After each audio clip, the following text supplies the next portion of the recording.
students, today we are going to learn GBS lesson number 8, a honeybee speaks.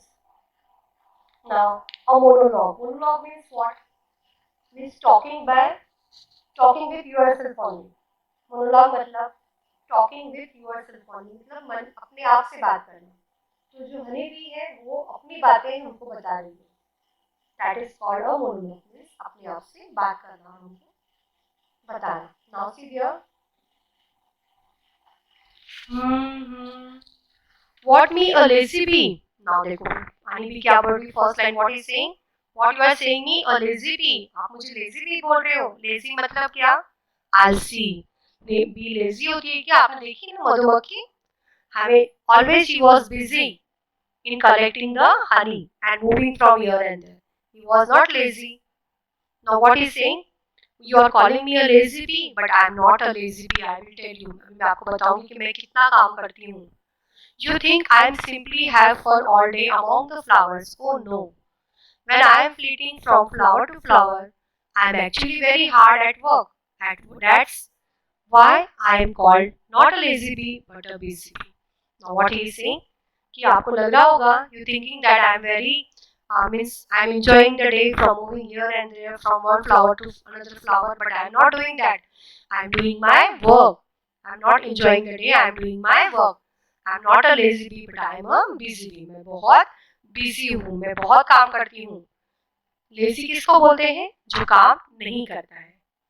Come, I will show you my house and tell you what a lot of work we bees do all our life. Now what is saying?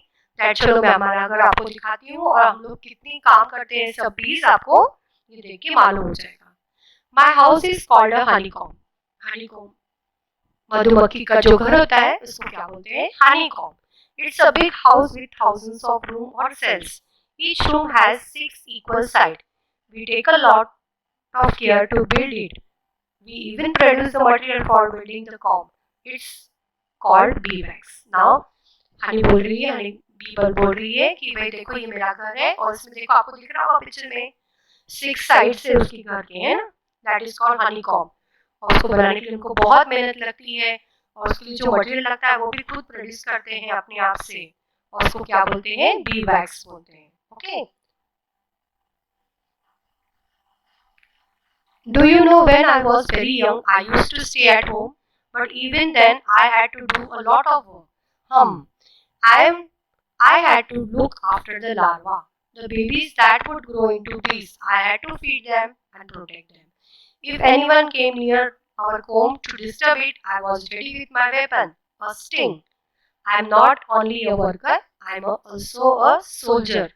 Be aware, don't trouble me. Now, bee क्या बता रही है? What is saying? That हम लोग जब भी बहुत मैं छोटी थी तभी भी हम घर पे रहते थे, लेकिन घर पे रहने के बाद भी मुझे बहुत काम होता था. मुझे क्या काम था? What I was doing? कि हमको हमारे जो छोटे लार्वा थे उनके ऊपर ध्यान रखना पड़ता था. लार्वा बेबीज छोटे और उनको बड़े करने में, उनको फीड करने में, उनको खिलाने में हमारा टाइम बहुत जाता था. If anyone came near, जैसे ही आपने देखा होगा हनीकॉम्ब के घर के छत्ते के बाजू में अगर कोई जाता है तो क्या करते हैं? What is doing? अपना वेपन लेके रेडी रहते हैं. कौन सा वेपन होता है उनके पास? उनका डंक है ना, स्टिंग बोलते हैं उसको. उनका डंक होता है, वो तुरंत काट लेते हैं और काटते बहुत जोर से. तो वो क्या बोल रहे हैं? I am not only a worker, I am also a soldier. मतलब हम वर्कर ही नहीं, हम सोल्जर है. क्यों सोल्जर है? क्योंकि हमारे पास हमारा वेपन है, स्टिंग है ना, डंक है, और कोई हमारे पास अगर हमको डिस्टर्ब करने आएगा तो हम उनको छोड़ते नहीं है. We are not living them.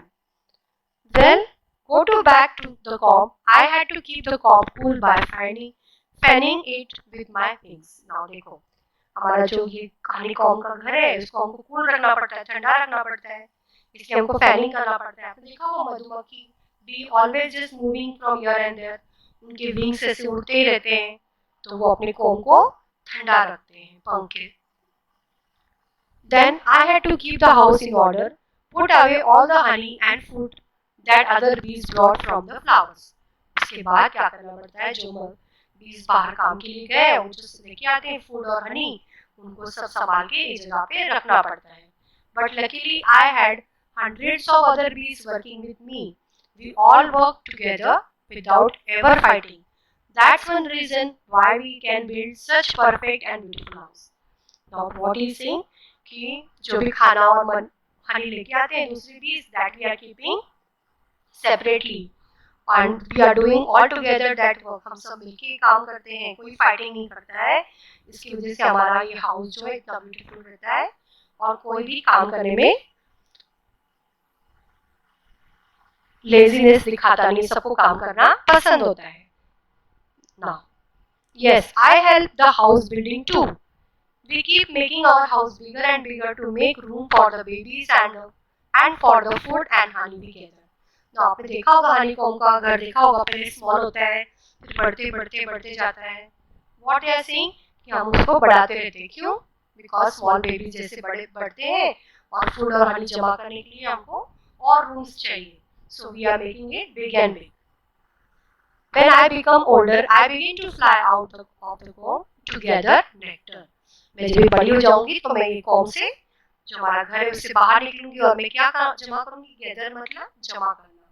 Nectar मतलब what is called nectar. I take the nectar and pollen from the flowers and carry them back to the comb.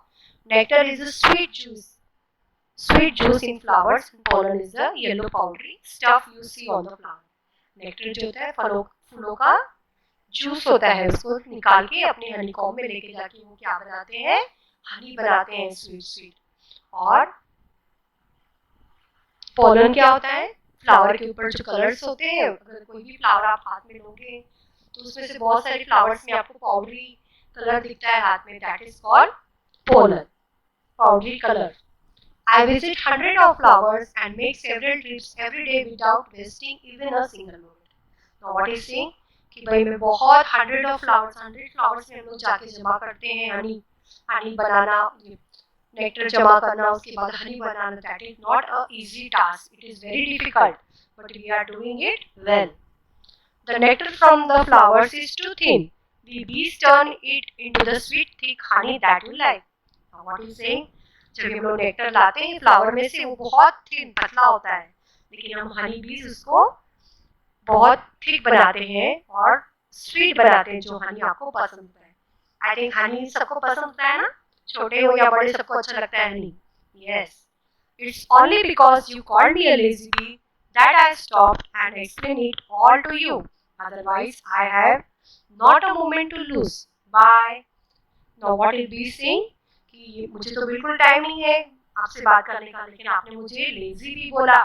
That's why मैं रुक के आपको सब एक्सप्लेन कर रही हूँ कि हम लोग कितना काम करते हैं और आपके लिए स्वीट स्वीट हनी बनाते हैं. सो आगे से मुझे कोई भी लेजी भी नहीं बोलना, because I am very busy bee. मेरे पास बिल्कुल टाइम नहीं है वेस्ट करने के लिए. I have so many work to do. Okay, so आगे से कोई भी बी को देखेंगे तो लेजी नहीं बोलना, because it is always a busy bee. That इतना बोलने के बाद what is saying, bye, I am going. I hope you understood the lesson in easy way. Okay, bye.